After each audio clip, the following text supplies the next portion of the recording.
Okay, now it took us a few minutes to clarify what we meant. And I think I clarified it by saying, well, there are two vectors here that add up to another one, okay? Or there are two vector sums. There's a vector sum that you can write, and the other vector would be that vector sum, okay? Now, there are actually three possible answers, okay? If you take the negative of A parallel, that's back in this direction, okay? And if you take that vector and append it onto the vector A, you get this, because you could write this sum. Here's a picture.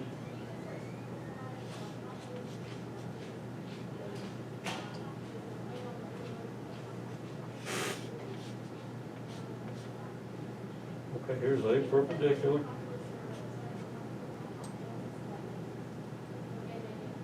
Here's negative A parallel. And here's A. Now we're using the negative of one of these vectors, but this is still a sum of A and negative A parallel, right? So this picture tells you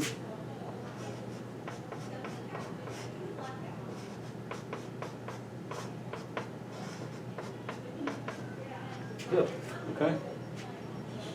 So that would be okay.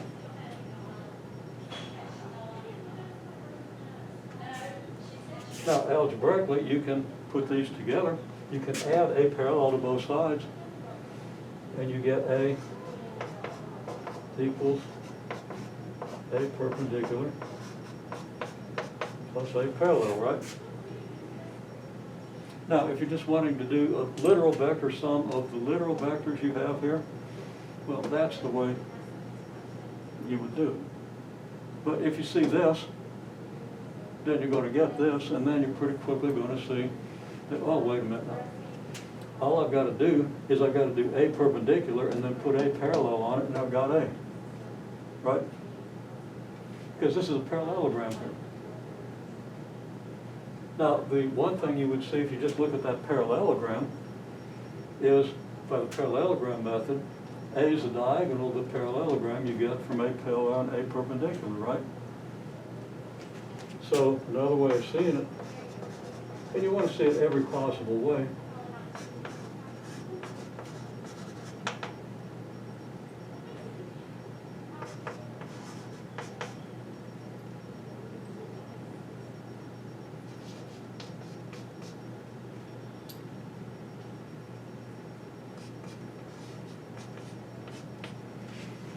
Parallelogram tells you this, which is, again, just this, okay?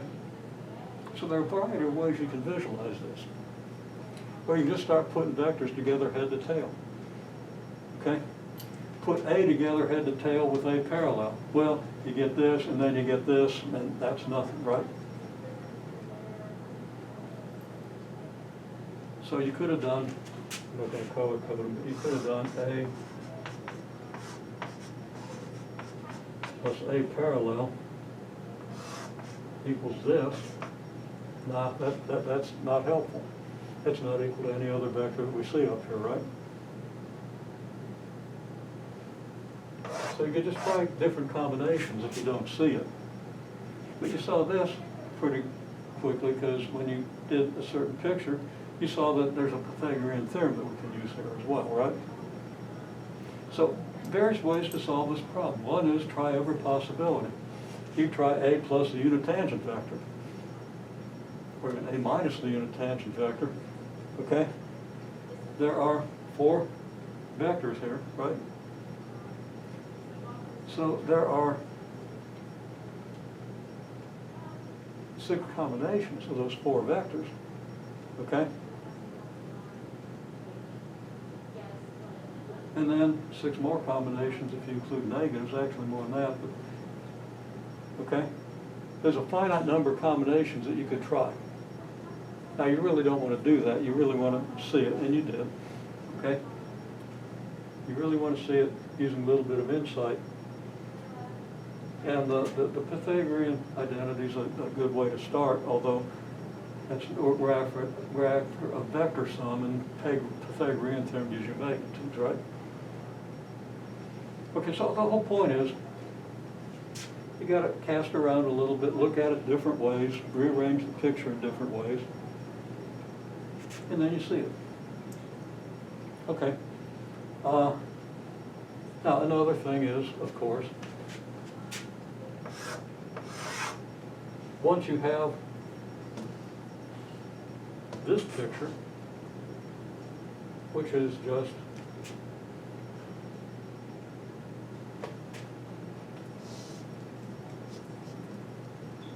this triangle here, okay? This triangle, or this parallelogram, gives you this. Then you can say that the magnitude of A equals the square root of the magnitude of A parallel squared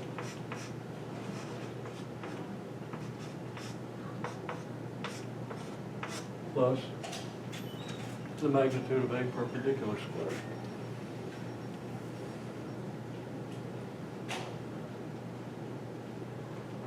Which kind of brings everything full circle and gives you the whole picture of the parallel and perpendicular components of A.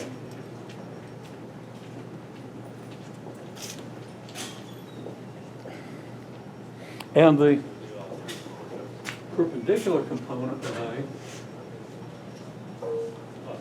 is the thing that gives you your force perpendicular to motion. Okay? You feel a centrifugal force because you need a centripetal force to keep you in that path.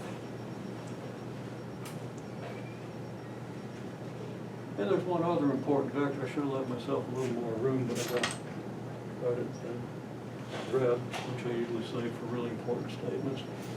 It's actually kind of pink. I don't know what color that is. But it's a big deal.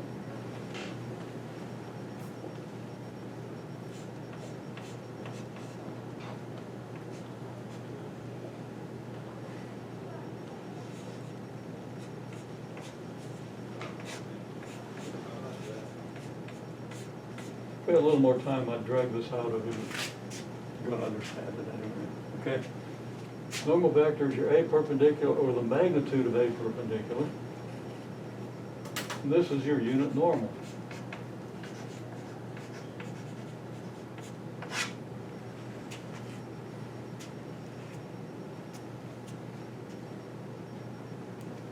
Now, it should be pretty clear why we say that. Normal means perpendicular to.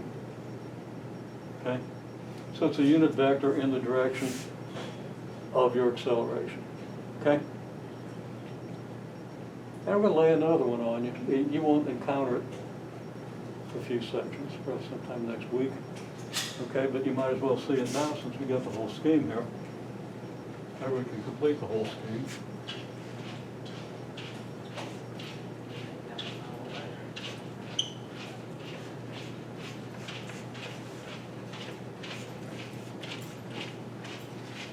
T cross N equals V.